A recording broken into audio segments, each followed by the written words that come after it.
Can an LLC elect to be taxed as an S corporation? Yes, an LLC can elect to be taxed as an S corporation by filing Form 2553 with the IRS. This does not change the LLC's legal structure, but it changes how the business income is taxed. With S corporation taxation, the owner pays themselves a reasonable salary, which is subject to payroll taxes.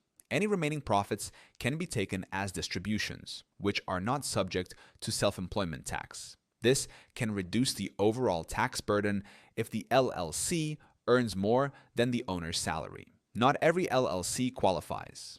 To elect S Corp taxation, your LLC must have fewer than 100 members, only one class of ownership, and all members must be U.S. citizens or residents. It also comes with added filing and payroll responsibilities.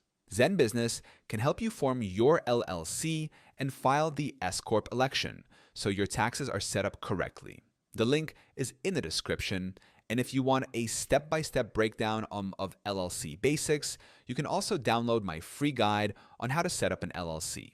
That link is in the description too.